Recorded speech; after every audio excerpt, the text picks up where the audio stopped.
사람들은 퇴직금이 들어오면 다시 씁니다. 네. 그렇기 때문에 그 자금의 유동의 흐름을 가장 효율적으로 내기 위해서 3개월에 대한 퇴직금을 지급을 하고 그렇게 하는 것 같아요. 결과적으로는 이게 이제 자영업자들에게, 사장님들에게 손해일 수가 있죠. 네. 그래서 기계화가 들어가야 된다 이 말이에요. 제가 이것까지 계산이 들어간 거예요. 그 교촌치킨이랑 배달의 민족이랑 이제 네. 협의해가지고 네. 쿠팡 이체 입점 안 하는 조건으로 이제 수수료를 깎아주겠다 협의를 하는 것 같더라고요. 네. 배민의 영업 전략이죠. 수수료가 깎여서 진행이 된다. 그걸 지금 누가 오픈하길 원합니까? 가장? 배민이 가장 좋잖아요.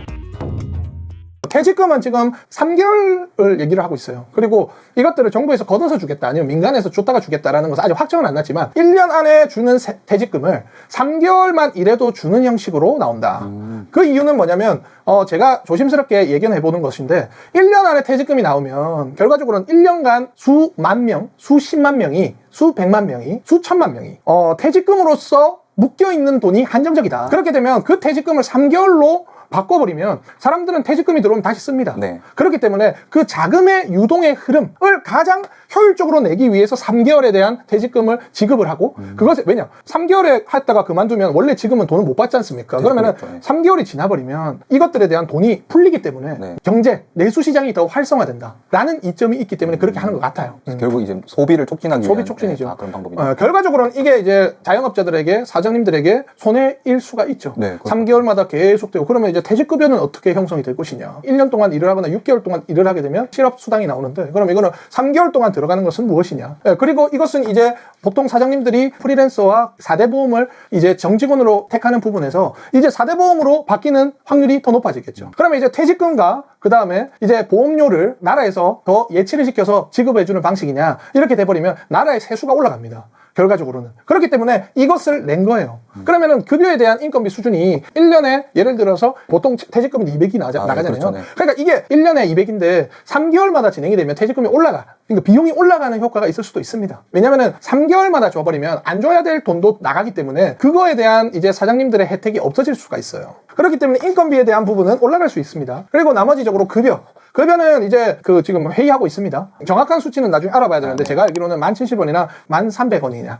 하여튼 이 부분이에요. 그래서 이 부분은 이제 연 3분기쯤에 나옵니다. 나오면은 내년에 이제 들어가겠죠. 그러면은 요 부분이 사장님들은 수수료율이 내려가고 내수시장이 올라가지만 급여와 퇴직금에 대한 수준이 네. 높아질 수 있으니 계산을 잘 하셔라. 급여 퇴직금 올라가잖아요. 네, 어차피 고정적으로. 수수료율은 내려간다는 선이 있더라도 민간 자금에 대한 소비 일시적인 풀릴 가능성은 일시적일 뿐이죠. 네. 그럼 결과적으로는 이 급여와 퇴직금에 대한 상계 처리를 어떻게 맞춰서 이 수수료 인하되는 앞으로 인하될 부분이 어떻게 맞물리는지를 잘 보셔야 된단 말이에요. 네. 그래서 기계화가 들어가야 된다 이 말이에요. 제가 이것까지 계산이 들어간 거예요. 제가 그 전에 자꾸 이 영상을 자꾸 찍었는데 이게 당연히 일어나는 일입니다. 이게 왜냐면은 정권이 바뀌면 성향이 다 있어요. 내수 시장이 활발하게 되고 수수료를 전체적으로 이제 소기업들을 활성화시키는 작업이 들어가지만 이거는 자영업자분들에게는 희소식이죠. 하지만 급여, 퇴직금, 세금 사장님들이 쓰시는 친구들은 그 정권에서는 올리기를 원한단 말이에요. 그렇기 때문에 계산 잘 하시고 이거를 제가 초반부터 말씀드린 건 기계화다. 기계화로 이것들을 대체하시고 그 다음에 남아있는 세팅값들로 내수시장을 조금이라도 마케팅 세팅값으로 올리고 한 그릇쯤면이나 테스트 하셔서 그 다음에 수수료율은 자연적으로 정부의 조정 역할로 인한 것들을 수혜를 가져가셔야만이 내년에 살아남을 수 있다는 거예요. 2026년 이해하셨나요? 네. 네. 그래서 제가 이제 계산을 했을 때 기계화는 평균 매출이 4,500만 원 이상입니다. 네. 제대로 돌리려면. 네. 왜냐? 4,500만 원에 대한 그 수준은 인건비의 기준이 16% 했을 때 3명을 쓸 수 있어요. 네. 2.5에서 3명. 기계화를 하게 되면 2 또는 2.5를 쓸 수 있다는 거죠. 네. 그래서 한 명에 대한 월급을 줄일 수가 있다. 그리고 그 친구들의 피로도도 같이 떨어지니 효과가 좋을 수 있다.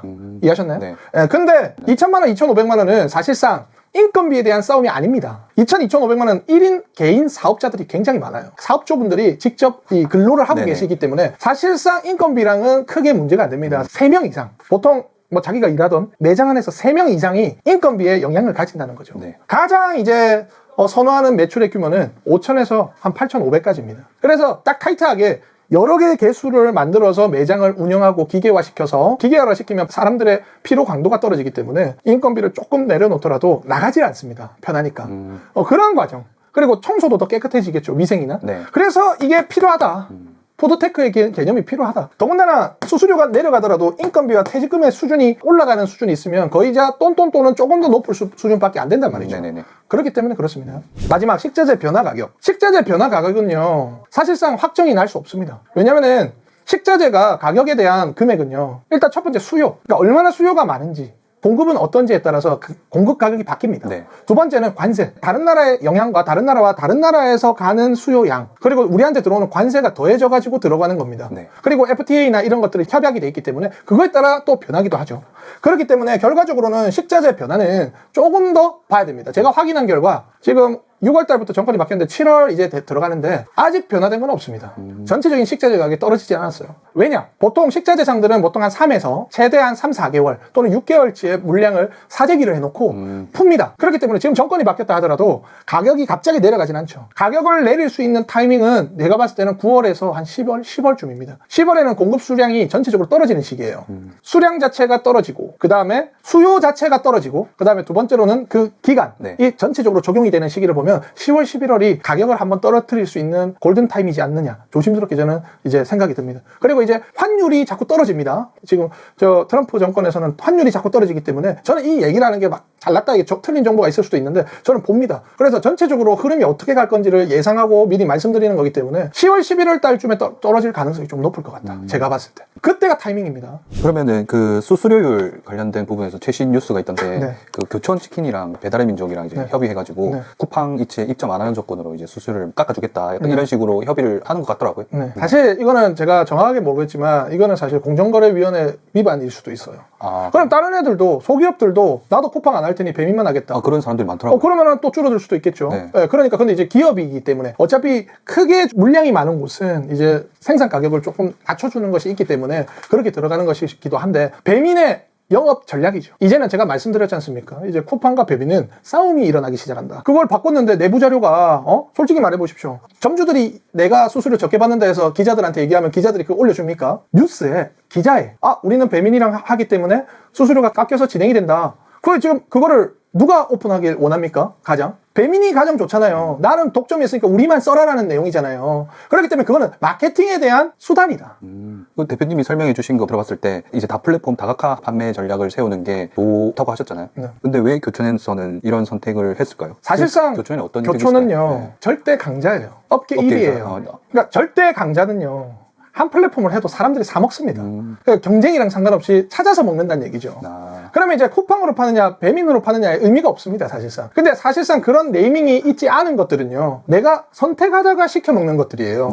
그렇기 때문에 상단의 노출도 중요하고 그 다음에 이제 판매에 대한 다각화 계속 이제 수요를 끌어모으는 작업이 중요한데요. 교촌은 그게 필요 없습니다. 사실상. 있으면 있을수록 좋겠지만 그러면 그 계산을 했겠죠. 다각화해가지고 빠지는 광고비와 수수료를 배민으로 했을 때 수수료의 절감 효과를 계산했을 경우 배민이 더 효과적이다 라고 생각했기 때문에 본사에서 그렇게 진행을 한 것 같아요. 그래서 그것들은 뭐 그들의 이제 선택이니까 저희는 이제 저희만의 이제 판매 기법들을 체크를 하자면 그게 맞습니다.